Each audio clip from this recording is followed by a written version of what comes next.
What's up mga boss? Meron akong tanggap iPhone 12 Pro Max, LCD, battery, and back blast problem. At mapapansin nyo boss, hindi siya gaano kalata yung basag niya sa LCD kasi sa gilid lang yung basag niya at naka-tempered pa. At ito yung papalit kong LCD, back blast at saka battery.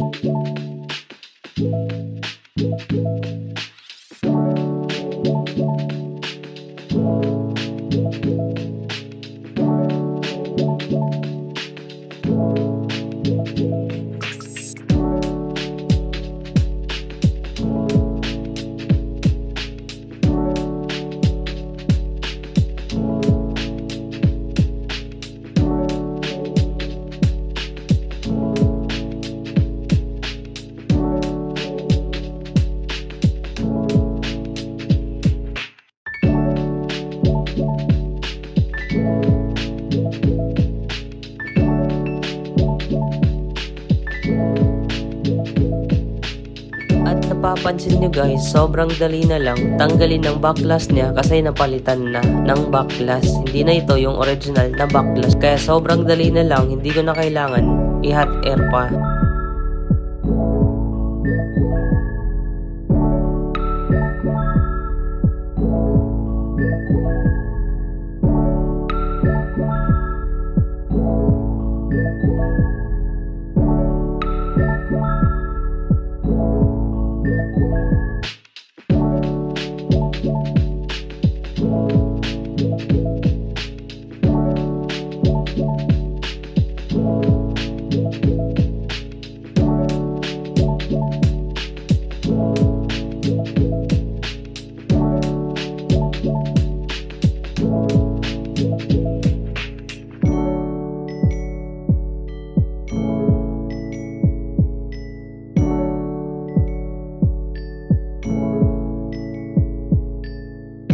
Tapos ko na tanggalin ng backlash kaya testing ko muna kung maganda yung pagkalapat ng panibagong backlash niya bago ko lagyan ng pandikit.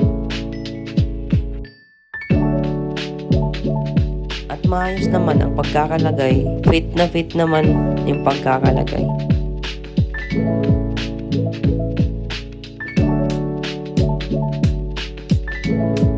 At sunod kong gagawin, tatanggalin ko muna yung sensor ng Face ID sa lumang LCD para malipat ko sa panibagong LCD.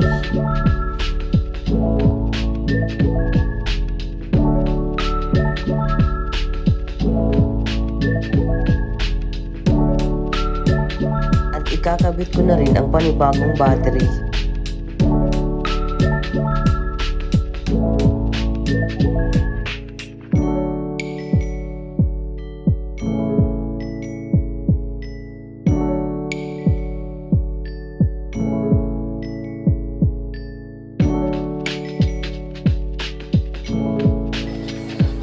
Tayo ng display, pansya naman yung display. Ang linaw, no? Oo, medyo madilim yun. True tone, meron pa rin. Kaya tawag mo kami. Tawag mo lang. Emperor daw ka. Layo, no?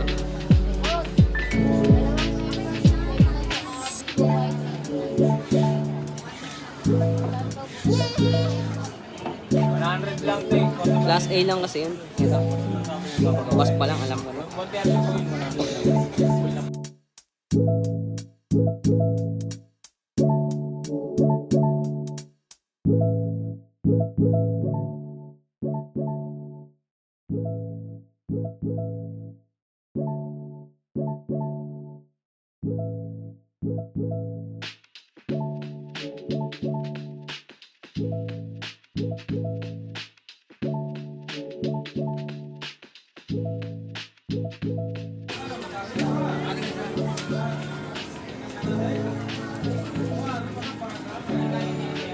True tone gumagana pa rin. Ito pa. Ang linaw ng display, no? Ay, no. Back meron. Brand yun, no?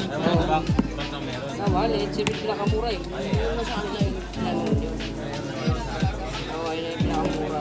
Sa iba. At tapos ko na palitan ng back glass, LCD at saka battery. at 100% na rin ang kanyang battery health. At big shout out sa iyo sir, maraming salamat po sa pagtiwala sa cellphone mo at ako yung napili mo na technician para ayusin yung cellphone mo. At si sir galing pang Pasig at nakita lang niya yung FB page ko kaya nag-inquire si sir at nagkasundo kami sa presyo kaya marami na siyang napagtanungan na price pero mas lowest price yung sa akin kaya ako yung pinili niya na gumawa sa cellphone niya.